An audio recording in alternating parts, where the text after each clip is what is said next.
সদস্য যারা নির্বাচনের মধ্য দিয়ে জনগণের কাছাকাছি পৌঁছে গেছেন এবং যাদের সম্পৃক্ততা আছে এবং উপজেলা চেয়ারম্যান, ভাইস চেয়ারম্যান সহ তাদের কাছে, তারা এই দীর্ঘ 17 বছর সংগ্রাম করেছে, কষ্ট করেছে।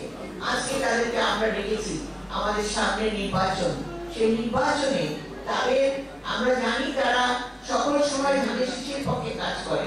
তারপরে আমি বলবো আমরা তাদেরকে দেখেছি, কারণ দেশের আমাদের ভারপ্রাপ্ত চেয়ারম্যান জনাব তারেক রহমানের নির্দেশে একটি কারণে আমরা জানি বিএনপি সবসময় নারী ভোটের মাধ্যমে কিন্তু জয়ী হয় এবং বিএনপি একটি নারী বান্ধব দল।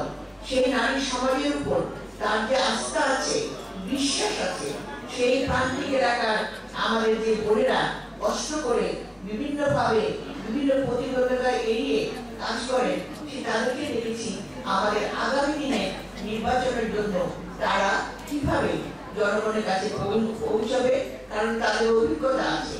শুধু তাই নয়, বিএনপির যে ভাবনা, বিএনপি আমাদের এই দেশের জন্য কি করেছে, শহীদ জিয়া, দেশের বেগম খালেদা জিয়া এবং যারা তারেক রহমান আগামী দিনে নারীদের জন্য কি করবে, শিশু অধিকার প্রতিষ্ঠা কি করবে, এই দেশের জন্য কি করবে, এই ভাবনাটি করে তারা জনগণের ঘরে ঘরে যাবে এবং ভোট ধানের শীষের জন্য ভোটের জন্য কাজ করবেন।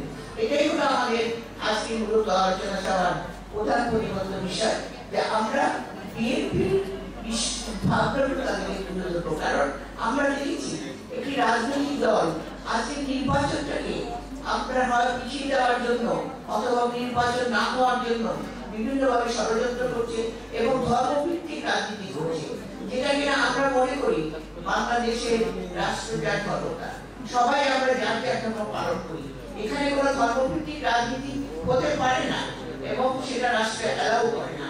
আমাদের সংবিধানে আছে আমরা সকল নারী পুরুষ সব সম্প্রদায় সবাই মিলে আমরা বাংলাদেশি।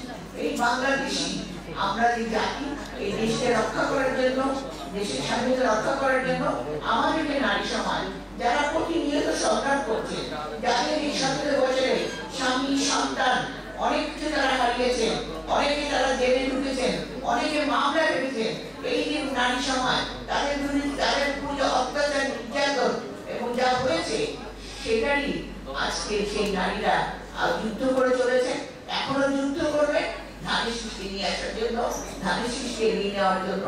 আগামী নির্বাচনে ভোট যাতে সুন্দরভাবে সুষ্ঠুভাবে হয় সেদিকেও আমাদের বোনেরা খেয়াল রাখবেন, কারণ নারী এবং পুরুষ বাংলাদেশে প্রায় সমান সমান। আমাদের নারীরা যুদ্ধ করে বলেই কিন্তু বাংলাদেশের অস্তিত্ব আজকে এখনো সুন্দরভাবে বেঁচে আছে। আমরা লড়াই করছি, লড়াই করবো এবং নারী অধিকার, শিশু অধিকার এবং জনগণের অধিকার প্রতিষ্ঠায় আজকে নারী সমাজের উপর আস্থা এবং বিশ্বাস আমাদের তারেক রহমান রেখেছেন। সেই বিশ্বাস এবং আস্থা নিয়ে আমরা এগিয়ে যাব আগামী নির্বাচনে এবং বিএনপির ভাবনাকে সামনে নিয়ে। ধন্যবাদ সবাইকে।